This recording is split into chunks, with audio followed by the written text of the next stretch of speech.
जय श्री कृष्ण साथियों, आइए सुनते हैं गांधारी ने श्री कृष्ण को क्या श्राप दिया था। कथा के अनुसार युद्ध में पांडवों ने कौरवों को हरा दिया था। दुर्योधन का वध हो गया। इसके बाद युधिष्ठिर का राज्याभिषेक हुआ। युद्ध के बाद गांधारी ने श्री कृष्ण को श्राप दिया था कि जिस तरह कौरव वंश का नाश हुआ है, ठीक उसी तरह आपके वंश का भी नाश होगा। श्री कृष्ण ने गांधारी का ये श्राप स्वीकार किया था। युधिष्ठिर के राजा बनने के बाद श्री कृष्ण अपनी द्वारका नगरी पहुंच गए। गांधारी के श्राप की वजह से एक दिन यदुवंश के सभी योद्धा मंदरा के नशे में आपस में लड़ कर मर गए।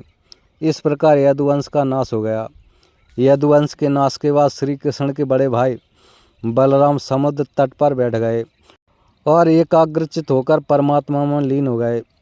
इस तरह शेषनाग जी के अवतार बलराम ने अपनी देह त्यागी और स्वधाम लौट गए।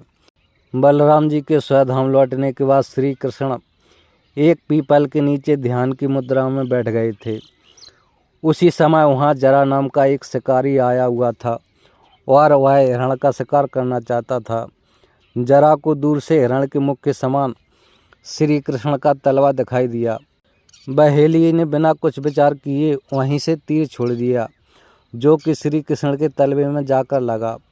जब वह शिकारी वहां पहुंचा तो उसने देखा कि श्री कृष्ण के पैरों में उसने तीर मार दिया है।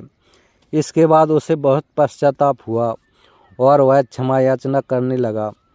तब श्री कृष्ण ने बहेलिये से कहा कि तू जरा भी मत डर, तूने मेरे मन का काम किया है। अब तू मेरी आज्ञा से स्वर्गलोक प्राप्त करेगा। बहेलिये के जाने के बाद वहां श्री कृष्ण का सारथी दारुक पहुंच गया। दारुक को देखकर श्री कृष्ण ने कहा कि वह द्वारका जाकर सभी को यह बताए कि पूरा यदुवंश नष्ट हो चुका है और बलराम के साथ श्री कृष्ण भी स्वधाम लौट चुके हैं। अतः सभी लोग द्वारका छोड़ दो, क्योंकि यह नगरी अब जलमग्न होने वाली है। मेरी माता पिता तथा सभी प्रियजन इंद्रप्रस्थ चले जाएं। यह संदेश लेकर दारुक वहां से चला गया।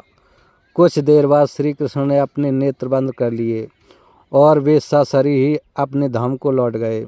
श्रीमद् भागवत के अनुसार जब श्री कृष्ण और बलराम के स्वधाम गमन की सूचना उनके प्रियजनों तक पहुंची तो उन्होंने भी इस दुख से प्राण त्याग दिए।